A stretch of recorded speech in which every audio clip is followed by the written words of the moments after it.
What's your thoughts on government cover-ups or covert societies attempting to control humanity? Do you believe in ancient astronauts, intergalactic communication, or extraterrestrial visitations? Ever had an experience with disembodied spirits or the paranormal universe? Are these subjects fact or fiction? Each week, Tony and Eddie explore these unbelievable realities and beyond. Exclusively on Truth Be Told. Hello and welcome back to another broadcast of Truth Be Told with Tony and Eddie. I'm your host, Tony Sweet, and with me now, world-renowned psychic, Eddie Connor. Thanks, Tony. Thanks so much, everybody. Now, last week, Tony and I had the amazing opportunity to meet Stewart Pearce at the Conscious Life Expo right here in Los Angeles. Stewart is an international speaker, sound healer, seer, and my favorite, an angel medium, and we are thrilled to have him with us today. Stewart has accomplished so many things in his life, but one especially being the head of voice at the renowned Webber Douglas Academy for 18 years.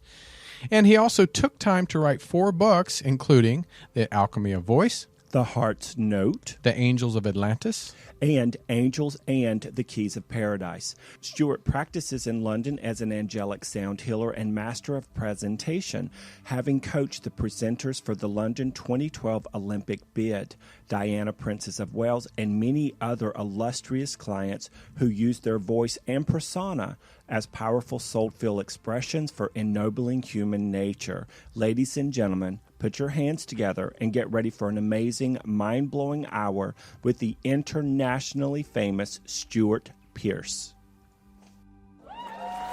Woo-hoo!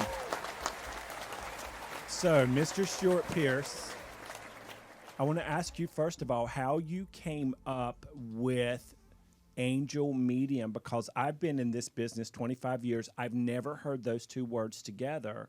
And then after seeing you at the Conscious Life Expo and articulating so eloquently all of your deliciousness, it only makes sense that you would be the angel medium. So how did that come about for you?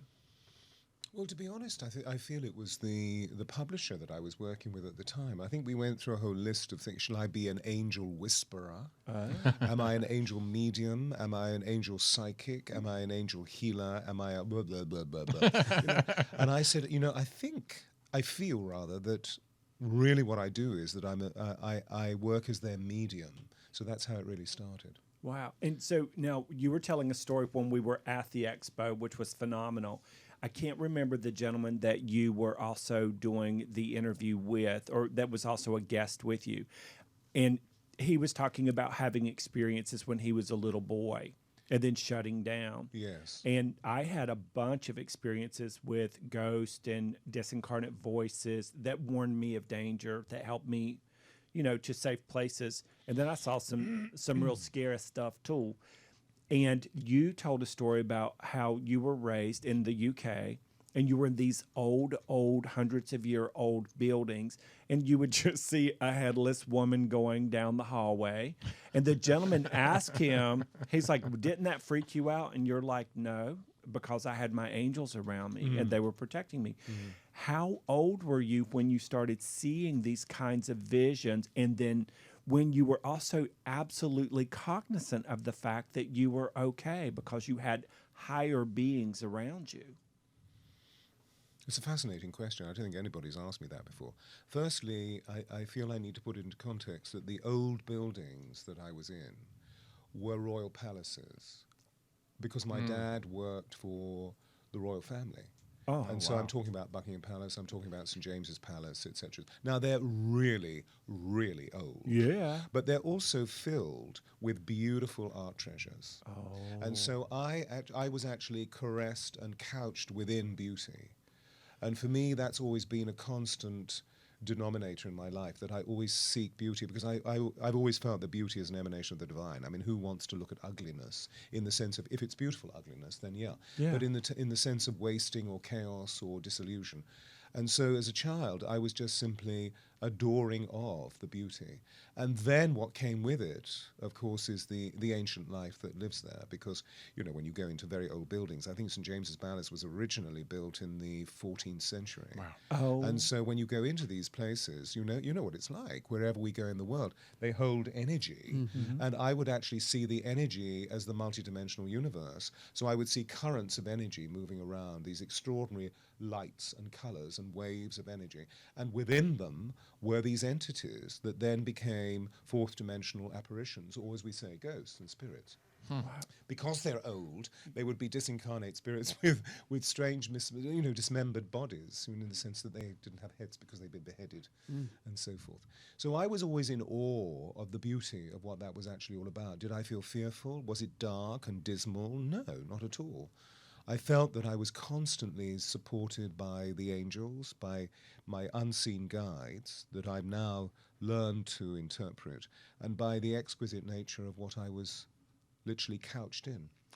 I just hearing you speak, you carry a frequency about you that's literally it's a cross between hypnotic, and I bet you're so sick of hearing this. I just No, realized. keep going. I love it. I love it. Please, it's no, this- Eddie, please keep just. I love it. Bathe me in it. Bathe me. Oh my gosh, it's a cross between hypnotic, and it's got this kind of mystical, bewitching, folding into it kind of energy. And so as I'm hearing you say that, I'm almost feeling like, did you feel that you had actually possibly even lived there in those places where you were raised? Oh, unquestionably. And that's the vibe and that's why it didn't feel it's scary to you. There was a familiarity about it on top of you having this experience with multi-dimensions. Yeah. The way that I see what you've just suggested is that I've always seen myself in connection with the noble mind. Yeah. And therefore with nobility, because as we know in our history, the noble mind was the mind that always made the higher choice. And so although I was born very ordinarily, and my parents weren't aristocratically titled, they were royal servants, the point is that they were actually appointed to a status and a degree that was associated with the protocol that you find in royal palaces. So that was also a movement that took me in the direction of understanding how I could equip myself as a Renaissance human being. I mean, this, of course, the definitions came much later. But what I'm now doing as the person that I am is defining what I was feeling in a discerning way. Yeah. Yeah. And the sound of the voice is something that I've always had. Now, See, obviously, he's doing it. Am I doing it? Yes, you're doing it. Oh, right, okay. So go ahead. So But it's okay. Keep doing it, please. What I'm doing is purring into the microphone.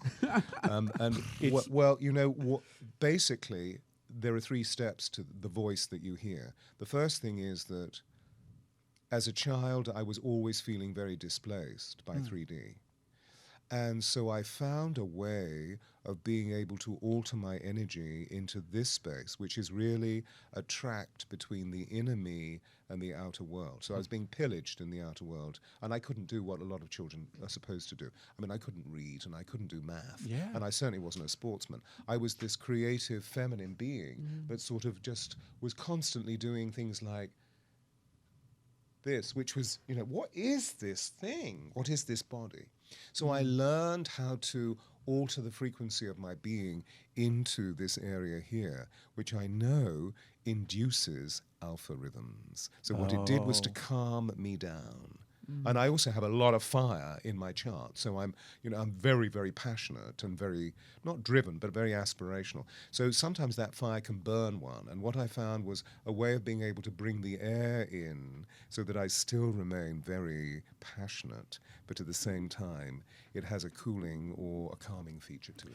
And how old were you when you started to either organically learn this or was taught this by Well, remember, the I beings? couldn't do very much. Right. So I was always being scolded. I could not do what they wanted me to do. And I soon discovered that I would never be able to do what they wanted me to do because I was just thinking in a completely different way. Me too. And, okay? Oh, So you God. can totally Yeah. empathize and 100%. synergistically connect with me. That's So what's happening. We're did you- synergistically. Did you discover that you were synesthetic? Yeah, I don't even know what that means. But yes. Just say yes. I can feel the frequency of the vocabulary, meaning I feel that's an absolute yes. Absolutely. But what does it mean? So, well, it's a crossover of the senses. So Oh. what this means is that I saw sound That no one else as saw. well as hearing that no one else saw. Goosebumps. What does that look like to you? Immense waves of energy that are multicolored. However, it depends on the quality of the sound. So, for example, if there were soothing energies and loving, caressing energies, there were these extraordinary broad waves, longitudinal waves of absolute harmony. But if I encountered anger or dissipation or impatience, or which I did a lot, I was constantly being punished corporally, then they were jagged edged shards of glass full of bright red and orange that were frightening. That is the first time in my entire, I'm 55, and it's the first time I've ever heard what I felt growing up articulated with visual and feeling and intellect. Absolutely. And of course, the interesting thing is that we feel all of these things. We just don't have the linguistic to be able to discern what they are. And that comes much later. So thank God I praise consciousness for the development so that we can actually not be caught constantly in a sea of not necessarily not knowing, but not being able to discern or determine or not analyze, because that sounds rather anal, but just to really specify and identify. So how I interpreted that whole world for myself was I continued to withdraw. Right. And I could be very invisible. Right. And I was a hard worker, and they didn't have to tell me to do anything. I did it on my own. But I also had this thing you just described, and that is we grew up so poor in the projects and in the trailers and the trailer parks and the backwoods, barefooted and pregnant and all that stuff. Not me personally. And my whole motive was to make everything as pretty and as beautiful as I could, because I had this little boy thought that if I made everything pretty and beautiful, then people would feel that and stop attacking each other. Absolutely. Is that absolutely, totally. So you see, we are synergistically created and connected. I mean, come on, it's very simple. So that's the way that were they coping mechanisms? No, they were actually resolutions, weren't they? Yeah. Because you actually felt, not that you were suppressing something, you were just simply part of another reality. And I learned from my grandma, and I learned to do the human cookie cutter thing, where I knew the language she expected from me physically. Don't make eye contact. Keep your head down, or you're going to get another exorcism. It's your birthday. We're going to do an exorcism. And so I learned to do all of the things with my body that humans that were not aware assumed I was being a good boy. Right. But where I was going inside of this body that was doing this was I was out in that world hearing disincarnate voices and seeing pictures of Jesus smiling at me off the wall. See stuff I don't even talk about. Yeah. Yeah, spirit bumps. Yeah, what I remember doing is using my breath.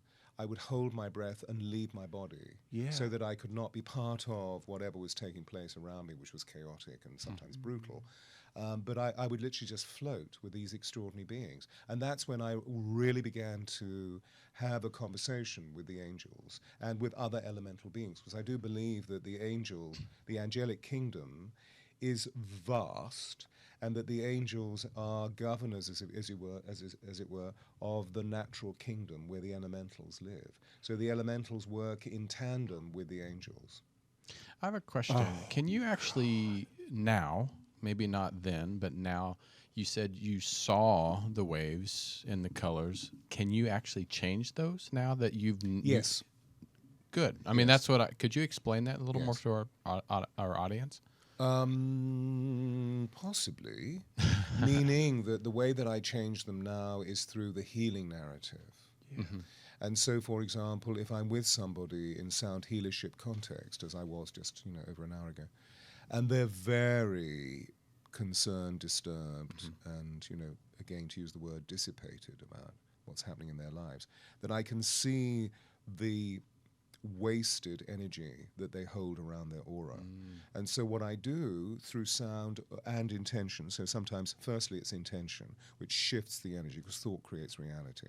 And then I use sound to alter it completely. When I say sound, it's either through me talking in this way, which apparently is magical, or it's by chanting and toning certain sounds that create waves of pattern that changes the disturbed energy, the diseased energy. Oh my goodness. That's amazing. So the picture Wow. I got was whenever I was in high school, and they had like a piano or something on one side of the gymnasium, and then on the other side they had the exact same piano, a different piano, but they were plucking like the C chord And it would on the be far side of same the, chord. and then it would just vibrate by itself Right. on the opposite side of the Right, room. right, So right. what if somebody's got a disturbance in the force? You're just plucking the highest frequency chord, Absolutely, and yeah. then it's naturally, organically raising their frequency without depleting you. Totally, totally. And you see, actually, as we do this, because sound is at the core of creation, we move into the divine blueprint, which is where everything is absolutely perfect.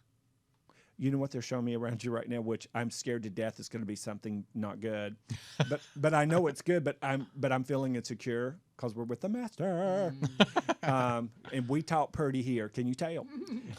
Is you know how they'll show stuff from the '70s, the peace signs and the oranges and the blues and the reds and the gorgeous emeralds, and they would just sort of waft off of you like that. That's what's coming off behind you as you're talking about Oh, this. wow. It How just feels like wonderful. joyous.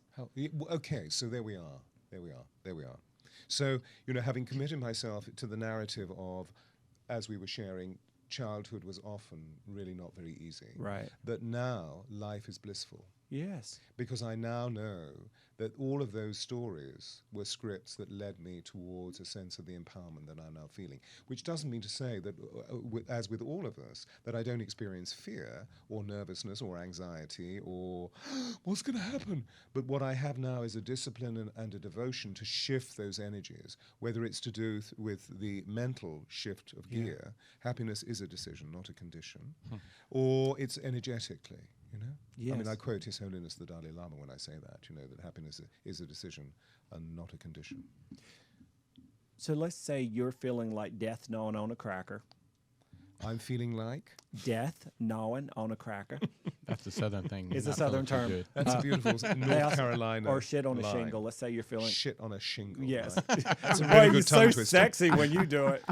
And so let's just say you're feeling peaked, and you're running around doing your magic, and you're feeling a little peaked, and you're traveling a lot right now. So let's say you're on the elevator. You're the only one on the elevator. What do you do between the 10th floor and the first floor to rev yourself back up? Well, I tune into the highest level of force that I can find within the elevator.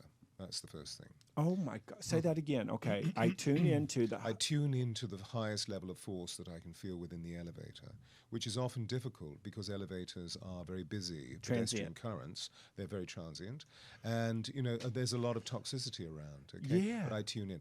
So I work as a sorcerer, which means that I plug into the source.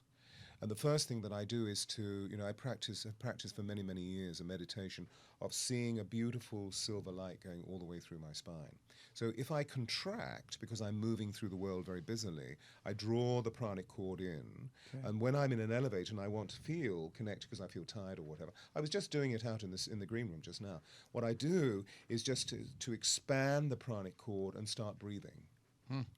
And the breath of pranayama then fills the whole of my being, so I feel as though I'm plugging in, and that's when I get this supernatural energy that moves through me. And a lot of people say that they feel that the angels are within them, and maybe that's the current of energy that you were seeing around me just now. Absolutely. And do you find in the beginning, before you learned about this breathing and been teaching it for as long as you have and helping uplift so many people, were you a backwards breather in the beginning, like when you were a little boy, like when you would close your breath off, or did you breathe backwards? Breathe backwards in the before- sense that I was actually breathing out when I should have been breathing in. Yes. Is that what you mean? Yeah. No. Wow. No, I've always expanded and contracted with the energy around me. So that happened when I was, the earliest memory that I had, I was aware of looking up into this white light. So I must have been in the crib, right? And I heard this amazing humming sound, which I now know was my sacred mother, this extraordinary human being who showed me what unconditional love was. And she's still very much around me in spirit. Yeah. She died, unfortunately, in 1979, very early. So I'm much older now than she was when she was alive. However, there was this sound which enraptured me in this current of force. And I could see it was like a vast star with these trajectory lights that poured out of it. So that's, having that experience, I just simply reconnect with what's going on. And it's the multidimensional universe that is there all the time for us to play with. So this is fascinating for me because I don't get to talk to people who had similar experiences as me because I kept it literally under wraps. And I'm putting it in my book now, but it's still, sometimes you think you're nuts. But when you hear this, then you're like, okay, I needed a Stewart. Yeah.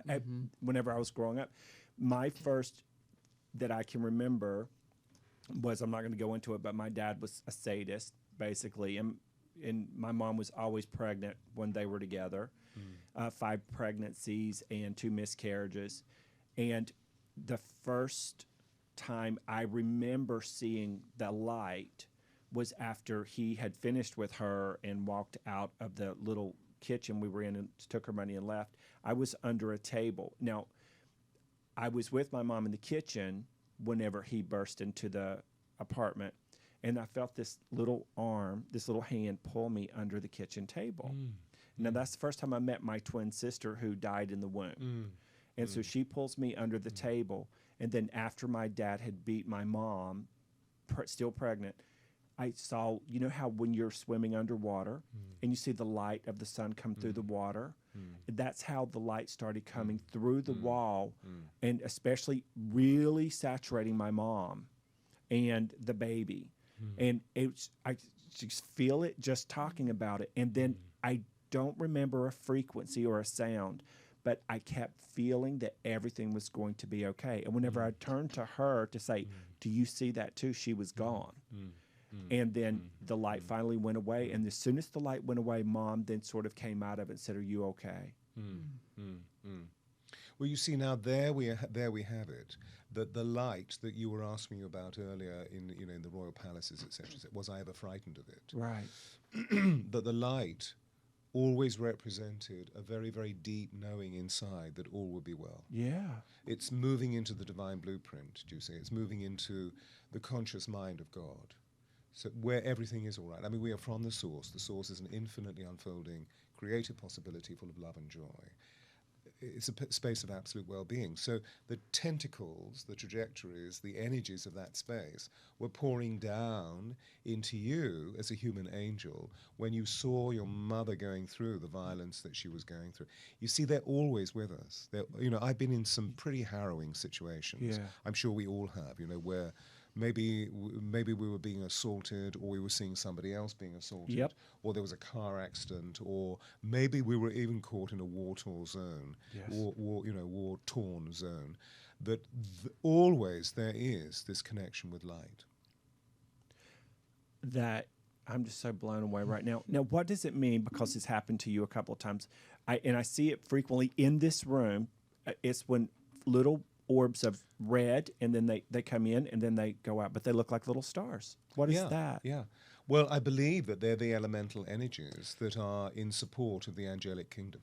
Now, look, I mean, the phenomenon of orb I find fascinating because I've always seen orbs, Me orbs. too. So I would say as a kid, but that's an angel. And I was told, no, that's not an angel. That's an angel. And I was pointed to a stained glass window or a beautiful painting by, I don't know, Burne-Jones. I mean, Burne-Jones, at the end of the 19th century in the Industrial Revolution said, when they build another machine, I will paint another angel. When they build another machine, I will paint another angel. And he just went on painting angels. But they were always human beings with wings. And they're beautiful. I love them. Yeah. But that's not an angel. And then I learned later by the angels' teaching, when I met this collective of angels in '87 who came to me, the Angels of Atlantis, they call themselves, that actually what they are differentiates those people over there in the stained glass windows who are saints and those people over there who are patriarchs. Now, that's maybe a revolutionary thought, but it makes sense, right? It makes total sense. And so I see these orbs all the time, and there are photographs or videos of me with orbs just shooting all over the place, particularly in sacred spots like Egypt, which I go to twice a year. You have to come to Egypt. Which We're going to. We've been talking, as soon John, as we're gonna you have to. started talking about it and light was shooting out of your crown chakra, I was like, bitch, we got to go. We'll edit that. You must go. You Well, must go. One Or thing come. that Come. don't worry. Go, come. Oh, okay. He's good at that. When you said you saw the angel, how did you know it was an angel? When was the first time you said, "I know that's an angel"? Because not everybody was born and just says, "Oh, that's an orb. Yeah, that's an angel." That was the question I was going to get into. Is like, what form do angels take? I know they take many forms, but what do you normally see them at? Do you see them as beings of light, or do you just see them as shapeless? I see them as orbs. Orbs. Mostly. Okay. And I don't know if you looked at the website, but there are lots of photographs of orbs that I've taken. Okay. And sometimes I see them as beams of light. Yeah, you can see them probably. Yeah, angel orbs. You can see loads of extraordinary photos. There are videos. Now look at these things. Yeah. Aren't they amazing? And if you can scroll down a little bit further, you'll see the most amazing photograph that I took in the Vatican. Look at that. This That's a Oh photograph I took. my Wow. Lord, the one under That's the it. violet flame. Look at the host of orbs there. That looks like a mirror ball. Isn't that amazing? Yeah, it's like an orb mirror ball. Wow. And then if you go wow, down there's a lot. further. Okay, there. Did you see? Look at those. The red one? Now that's in the This one? Vatican, the one below. Yeah, that's in the Vatican. We're showing these to the And audience. the so they story can- was that I was invited to go and meet the Pope. So I'm in the Vatican meeting the Pope. I don't This really is- know why I met the Pope, but I did meet the Pope. It looks like needed the your violet job. flame in one Not of Santa those. Francisco, though the present Pope. But Wow, okay. that's a big. That was That's wanted to be huge. known. Quite an experience. Quite an experience. Those people are waiting to go into the Sistine Chapel, which is right next door Right here? to the. This one on top. No. No, The The those other one. big there, ones. okay. That you just Yeah. showed. Because you can see the sort of Renaissance chamber. And the Swiss guard said to me, no phone. So I was switching off the BlackBerry that I had at that time. And then I saw the angel and I went, oh my God! Quick, open up, click. And that's the photograph. So that's what I'm seeing most of the time. There are the 12 angels of Atlantis. You see how vast they are. Oh my Lord. Except on this particular digitalization, you don't really see the color, and they each have a different color. Now, I saw these great balls or orbs or circles of light in 1987 on Glastonbury tour, and they were much bigger than this. They were about 10 feet in diameter. Now, the definition there is that what comes is a deep, deep sense of knowing, you see, that you're in the face of the divine, that there is, we've all had those experiences where there is that preternatural, that supernatural energy where you think, oh my goodness me. Now that's what I mean by I am in awe of that. I know it is vast, and I can feel that it is potentially overwhelming, but I also feel part of it. That must be a beautiful feeling, and I know we all have felt that. We just didn't know what it is. I'm showing this other picture. Why some orbs, angels? Why are some such compact? Like this looks like tens of thousands. It's a flock, isn't it? So what's the why? Why are they so much? This one- is over an energy vortex. Oh, okay. And forgive me, I forget which country it's in, but it's over a cross-section of ley lines that create an energy vortex. That we see, for example, in the sacred spots, the sacred temples, or the sacred tombs of Egypt. Or we see, How about Machu Picchu? Sorry? How about Machu Picchu? Machu Picchu. There's a photograph on here of Oh, there Machu is? Picchu somewhere. I think maybe it's at the bottom with a huge orb in the corner. I think it's on this page. We've had, when we go there, you see look it at all the those. time, orbs everywhere, especially when you're working with the shamans. Yeah. This is And, wow. These are. oh, You could turn the presenter on. I could do that is Amazing, stunning. amazing. Oh, it's not there. Oh, there there it is. it Look, is. there it is. Oh, You see that yeah. orb? Yes. It So looks that like was- the moon. It's extraordinary, isn't it? That was taken by an ex-student of mine. Wow. There was another photograph which unfortunately was destroyed, which was looking at the same vision of Machu Picchu, the sacred city, but at the same time it was flocked with orbs. And that was taken just a few hours before sundown on a full moon. Oh, see, Lord. Well, we did the full moon ritual back in the day when you could on Machu Picchu at night, at midnight, with the shamans, the real shamans, and our guide Abelardo, who is an angel on earth.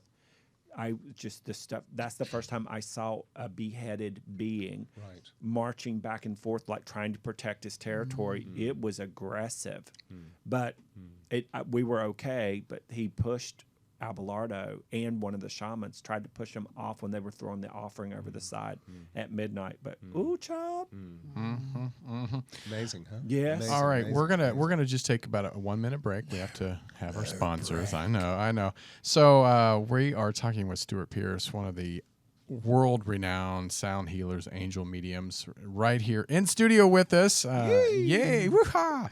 And I am Tony Sweet. I'm Eddie Connor. And this is Truth Be Told on Universal Broadcasting Network. We're going to take a quick break. Don't go anywhere. We'll be right back. We have so much more to talk about. Here we go. Do you suffer from anxiety, from depression, maybe even chronic pain? Well, listen up. Truth Be Told is going to tell you about a breakthrough program built on over 100 years of therapies used in America's returning veterans to help you successfully overcome PTSD, anxiety attacks, pain, and depression. The secret proven in study after study. Music therapy. The effects of music are nothing short of amazing. From strokes to PTSD, music has been shown to improve the quality of life. Now, one of the latest music therapy programs being used in America's veteran hospitals can be yours to experience for free, at home, and to help your own anxiety attacks, pain, and depression. Or just relax after a hard day. It's called Whole Tones. It takes music therapy to a new level. This revolutionary program makes use of specifically designed frequencies that have been shown to stimulate your body's natural healing power down to a cellular level. If it works for battle-scarred vets, can it work for you? Well, experience it for yourself for free at sweetwholetones.com. Like Tony Sweet, that's SWEET. Go to sweetwholetones.com. Now enjoy the show. Hi, everybody, and welcome back to Truth Be Told with Tony and Eddie. I'm Eddie Connor. I'm Tony Sweet. And we're here with Stewart Pearce. Hey, And hi. he has 4 books. He has the Alchemy of Voice, The Heart's Note, The Angels of Atlantis, and Angels and the Keys to Paradise. Now, in the midst of all your world travels, you still found time to write a book. Or 4. Do you have another one coming up soon? I do. I'm in the middle of writing one now. I have several in my mind, but I'm writing an angel prayer book at the moment. Oh, my goodness. Which is really extraordinary. And it goes in tandem with this extraordinary oracle that the angels gave me, which was published in 2011, which has been translated into 12 major languages. Oh, my Lord. Wow. The imagination. Imagination. Of many people all over the world. Ooh. There are 2, but this is the first one. That's gorgeous. And one thing I love about your books, the colors, High frequency. It's just you. it definitely attracts you to want to buy them, look at them.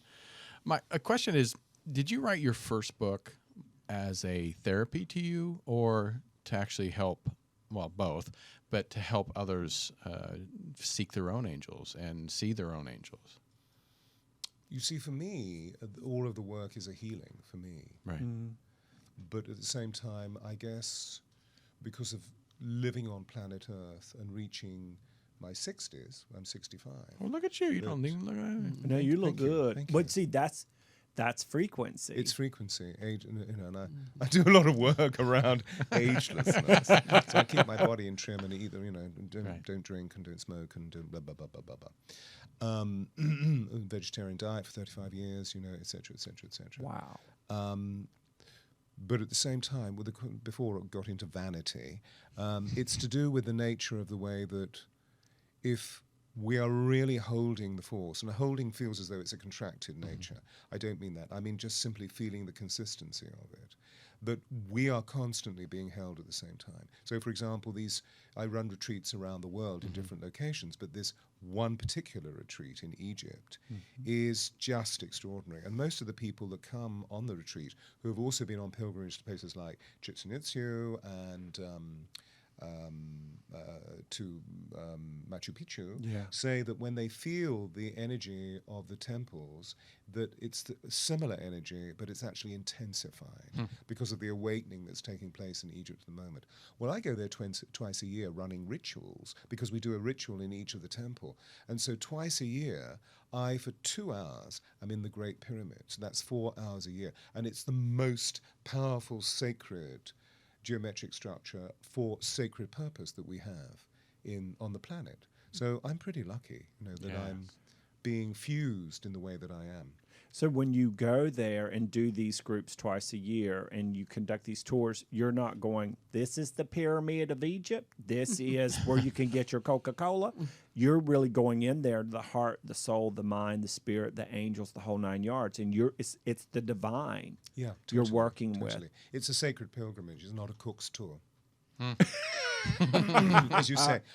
Isn't that really nice, that temple over there? I think it's really cool. It's a pity about the stones being ruined. Yeah, let's take a selfie. No. What we're doing is we're seeing that these ancient structures, even though they may be ruinous, and, the Egyptian government, the Supreme Council of the Antiquities, could be doing something about them to, allow the vast energies that they hold to be slightly more easily formed. Yes. However, when you enter into them, the energies are alive, and they're purely a reflection in stone of the human form in divine blueprint. And all the ancient ones are living there, you see. That's the interesting thing. So above the 3D temple is a fifth dimensional temple where they're still living. So on sacred festivals like the solstice, for example, in December the 21st, when the sun burns into the high altar, or the sanctum sanctorum, the holy place of the temple of Karnak, all the ancient ones come. Oh, wow. Last year when we were there, I saw standing around 7,500 priests who were just there to worship the sun moving into this sacred chamber for 59 seconds. So it's a very special day of the year as a sacred ritual. And of course there are sacred rituals going on around our planet all the time. I'm just talking about those that move me as I transport this body around the world. Yeah. That's remarkable. Now, so you have one coming up soon. There's one in April. Yes. April the 11th to the 21st. I can't wait. The people that are coming now, because I've been doing it for about 7 years. And now the quality of people that are coming are very high-level initiates. So there are lots and lots of healers coming from America because they say, I've always wanted to visit, but I didn't want to just go on any old retreat. No. And what we've heard about you is that you have a quality of authenticity and a quality of integrity. Which thank you very much. Just indeed. rolls out of you. So we want to come with you. Yeah. I also am immensely fortunate because I have a guide in the form of an Egyptologist, a human being, who is like my son. We've known each other for thousands and thousands of years.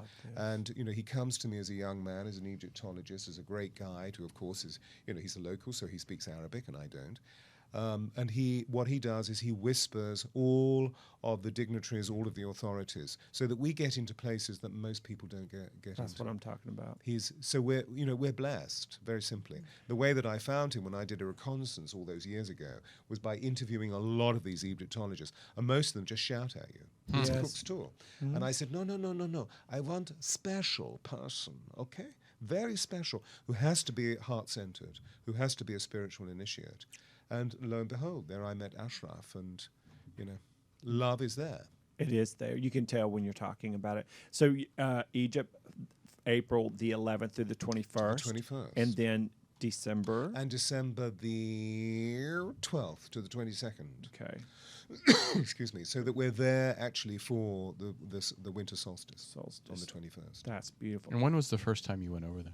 Like to Egypt? Yeah, for just... When I was 15. 15? Oh, Lord. With my father. That was a... Was it a business or for him? He was there seeing friends in Cairo. Mm-hmm. And I was really, really fortunate because Cairo was a very hip city. So this would have been in the early 60s.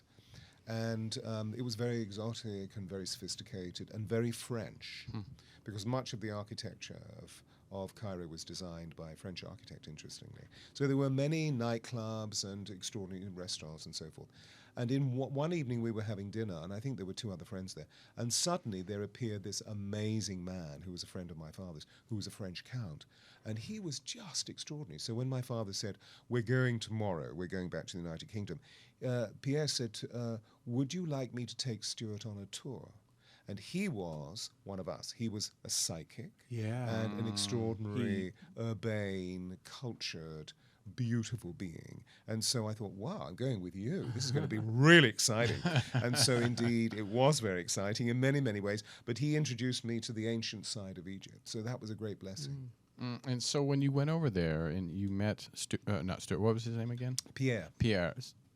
When you left that, did you feel like an openness even more than what you were? Because it sounds like you I felt I met my spiritual home. Okay. So I was 15. Yeah, 15 So years it began an immense sense of awakening to the whole possibility of who I am. And what was the time from that point till you went back to Egypt again? Well, every year. I've gone so back, every- really, or every other year, So I think I've probably been about 80 times in all. It's my home. I love it. I absolutely love it being there. I've never been. Like I said, I've always wanted to go, and I think Egypt is something that either I had been a part of, because that's something we always love to talk about here. Yeah. There was we had a gentleman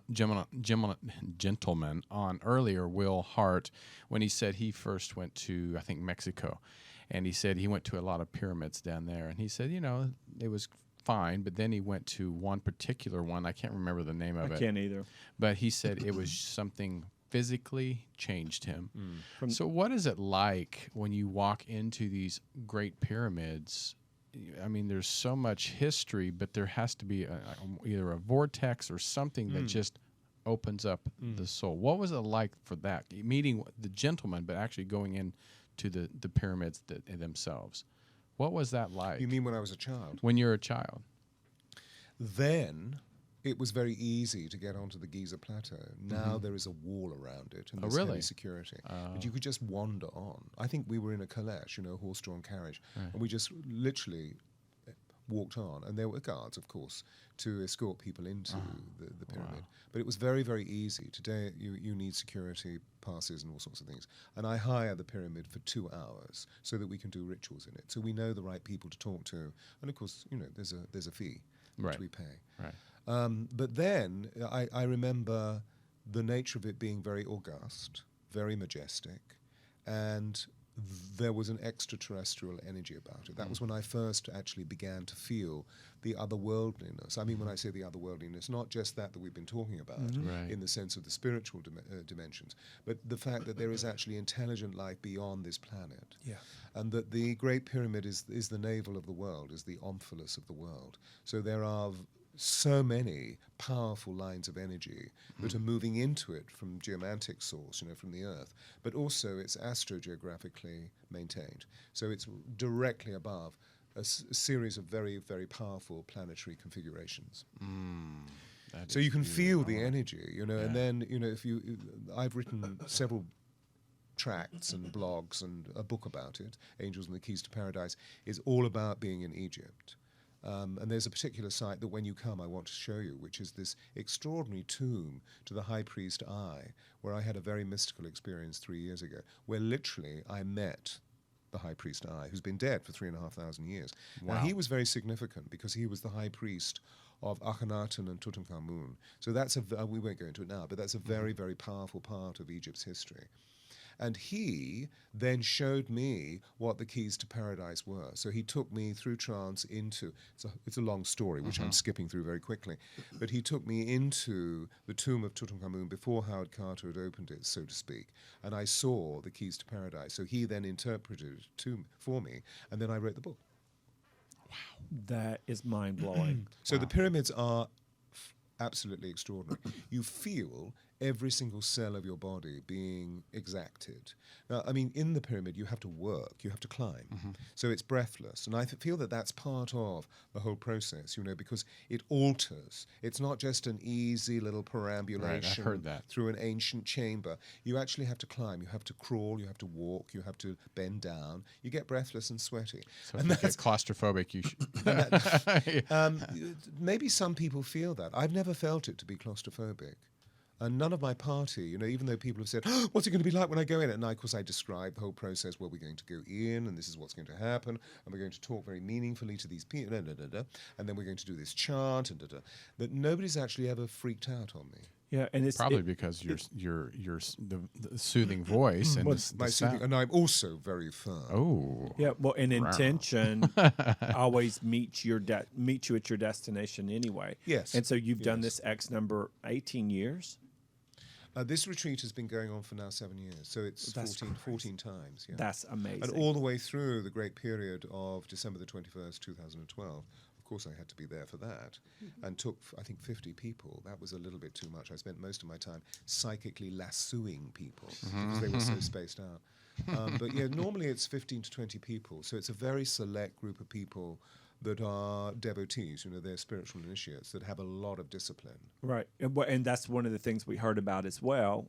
And we have about 5 minutes left, and it's never long enough when we have somebody Ever. like you. But that's one of the things you spoke about. It's just because somebody's going to call from Boise, Idaho and go, I'm going to Egypt. And you're going to be like, we're going to have a conversation. We're going to connect and see if it's a match right now or not. You don't just let anybody loose in there to. Absolutely. There's always, I mean, you know, the word that springs to mind is a vetting process, which sounds a little bit reductive. But what I do is to develop a very meaningful conversation with the dear one and find out if what the intention is and whether it's aligned to the highest purpose, rather than it being a glamorized. Yes. Oh, I must go to Egypt. I had a dream about being Nefertiti. Oh, really? Cleopatra. Well, why couldn't you just be sweeping the floors or cleaning the lavatories? Yeah, that's a great question. So, and with the dear one, if it's not absolutely appropriate to enter into the pilgrimage, you know, for example, in April, because 2 people just recently dropped out, so I'm looking for a couple of people to come. Which is why I was thinking, maybe you two. love it. What I do is I say, okay, I believe that this is really significant for you, but what I would like to do is to set you a strategy. I'd like to set you homework. This is what needs to be achieved energetically so that you feel even more integrated, physically, emotionally, mentally, and spiritually. And that there is a certain amount of purification within your body. You know, you really need to drink a lot of water and watch, you know, what you're eating. Yeah. Because acid foods tend to toxify ourselves. As the angels say, what is the point of eating meat? It's dead flesh. It has no light. It's a shocking statement for a lot of people, I know. But there we are. But I like a corn dog. I'm just kidding. It's not really meat. I know it's not. Yeah. Well, before we get out of here, I have to say that this has been one of the most fascinating interviews My that favorite. we've I shouldn't say done. that. I realized. Yeah, don't Bless say that, you. Eddie. It's not politics, isn't it? Right. So, And please have me back. I no, mean, no, you know, no. this You're is gonna extraordinary. and you're gonna be back in March. In May. In May. So definitely in. He might be gone because he's gonna When? be May. It's mutable at the moment. Need to look in the dates. Okay. Because Eddie's going to Machu Picchu. Yeah. Oh, you are? Yeah. He's May taking 4th he's to the taking a 13th. tour himself. Oh, you are? Yeah. Wow, well done. That's Yeah. fantastic. Oh, it's going to be so cool. Well, the retreat's called a Resurrection Retreat, visiting the star temples of Egypt. And you are going to be leading this. It's April, what is it? April 11th? It's 11th to the 21st. That's to the right. 21st. And then again in December the 12th through December the 22nd for the Yeah. winter solstice. Yeah.